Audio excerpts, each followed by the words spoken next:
Maintenant qu'on a vu comment on pouvait installer SAS, on va parler ici dans un premier temps des variables et de l'inclusion des fichiers. Donc, on va revenir dans notre éditeur de texte et dans cet éditeur de texte ici, on va se créer un nouveau dossier à la racine, non pas dans date, mais plutôt à la racine du projet. Et ce dossier, on peut l'appeler SAS ou alors SCSS, tout va dépendre de vous. À l'intérieur de ce dossier SAS ici, je vais me créer un premier fichier et ce fichier, je vais l'appeler simplement styles.scss. Donc, je vais mettre l'extension SCSS comme on s'était dit. La deuxième chose qu'on va ensuite faire, c'est de garder notre terminal ouvert uniquement pour voir comment les modifications vont s'y apporter. Une fois que j'ai créé mon fichier SCSS comme ceci, à l'intérieur, je peux écrire du code CSS classique. Par exemple, je me dis que je vais mettre un background. Et à ce background, je vais donner une couleur. Mais la première chose, c'est de prendre bien évidemment le sélecteur. Donc, je dis qu'au body, je vais par exemple donner ici un background.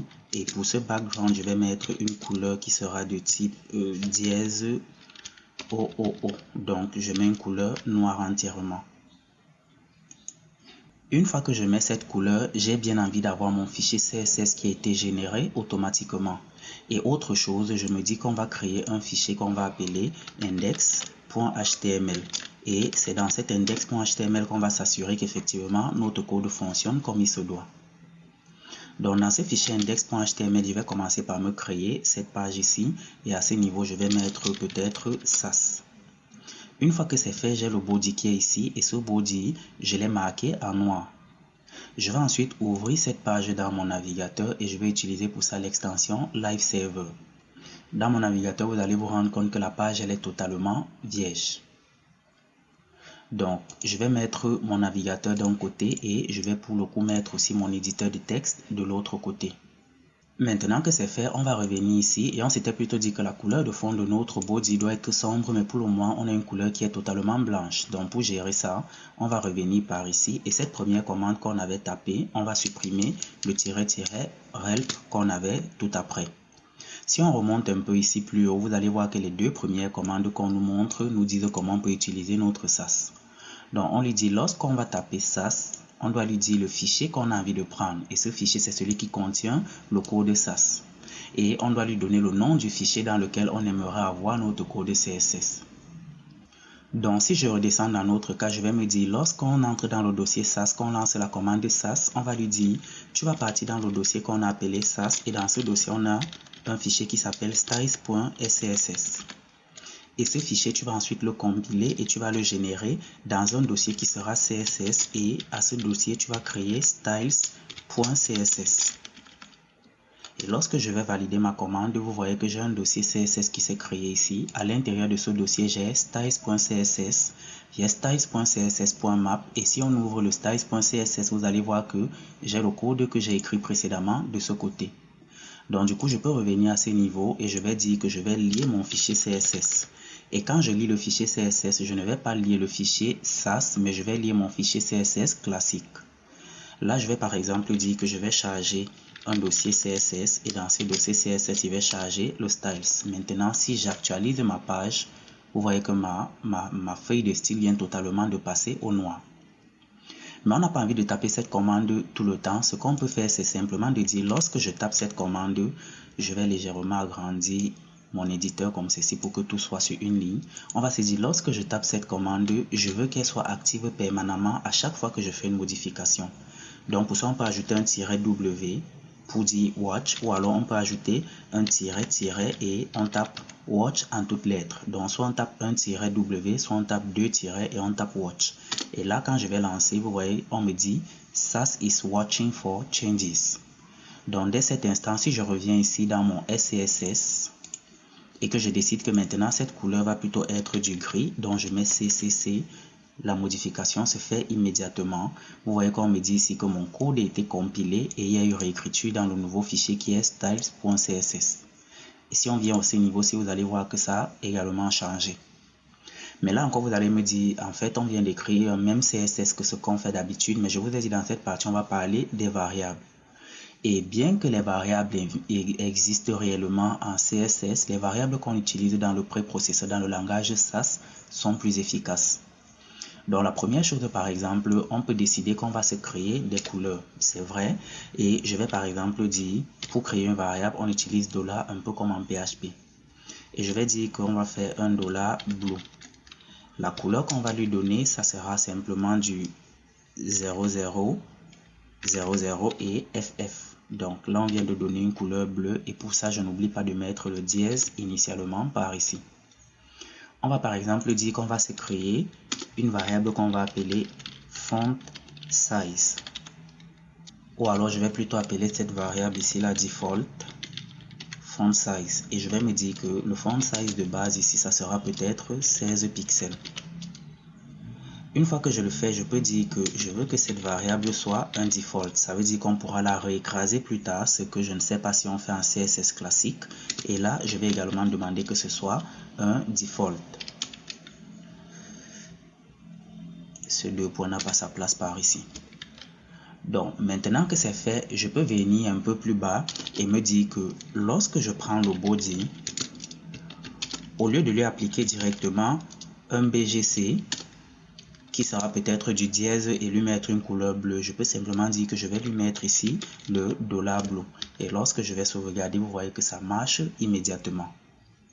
Maintenant, quelle est la différence entre les variables SAS et les simples variables CSS? C'est que je peux venir définir une variable, je me dis que je fais par exemple un $primary et à ce $primary, je lui donne la valeur d'une autre variable ici qui sera $blue et ça va simplement marcher. Donc, si je viens à ce niveau-ci et que je dis que je vais plutôt utiliser le primary, vous allez voir que le code continue de fonctionner. Et ça, en CSS classique, on ne peut pas le faire. Donc, ça veut dire qu'on peut prendre une variable et l'utiliser comme une valeur pour une autre variable, ce qu'on ne peut pas faire en CSS. La deuxième chose qu'on va voir dans cette partie, c'est l'inclusion des fichiers. Quand on parle de l'inclusion des fichiers, vous l'aurez bien évidemment deviné, c'est un peu comme si on était en train de travailler avec le PHP ou le JavaScript. Donc, on ne veut pas que tout soit dans un seul fichier, on veut structurer notre code. Donc, je vais venir à l'intérieur de mon dossier SAS ici et je vais me créer un sous-dossier que je vais appeler par exemple partials. Et dans ce sous-dossier partials, je vais me créer un fichier que je vais appeler variable. Mais le fichier en question, je vais le précéder d'un underscore. Pourquoi est-ce que je le précède d'un underscore? Et je crois que là, j'ai oublié de mettre l'extension. Donc, je vais renommer le fichier et je vais rajouter l'extension .scss. Pourquoi est-ce que je le précède d'un underscore? Simplement parce que lorsqu'on lance cette commande à ce niveau-ci, cette commande va aller regarder le dossier SAS. Et il va prendre tout ce qui se trouve dans le dossier SAS pour compiler. Mais lorsqu'il va trouver un fichier qui commence par un underscore, il ne va pas compiler ce fichier. Donc du coup, les variables que j'ai créées par ici, là précédemment, je peux les couper, venir au niveau de variables ici, les coller simplement. Et une fois que c'est fait, vous allez voir que si je sauvegarde cette page, mon code ne fonctionne plus parce qu'on me dit que j'ai appelé une variable qui n'existe pas. Donc dès cet instant, je peux revenir par exemple ici et me dire que je vais plutôt faire un arrobase et je vais importer un fichier. Le fichier que je vais importer, je vais l'appeler simplement, je vais le chercher depuis le dossier partials premièrement et ensuite je vais le mettre en tant que variables, aussi simplement que ça. Et à ce niveau, une fois que je le mets, je ne mets déjà pas l'extension et je ne mets non plus le underscore, mais le préprocesseur va comprendre de quoi il s'agit. Donc, une fois que j'ai fait cet import, je vais sauvegarder mon code et vous voyez que là, mon code a été recompilé immédiatement. Si on revient regarder dans le CSS, la couleur qui s'applique, c'est la couleur bleue. Mais là, ça n'a pas été actualisé automatiquement parce que mon live server s'est arrêté. Donc, il faut que je relance mon live server.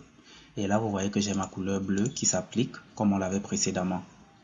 Donc, je propose qu'on s'arrête là dans cette partie. Mais avant de se quitter, on va parler des source maps. Les source maps qui sont par ici.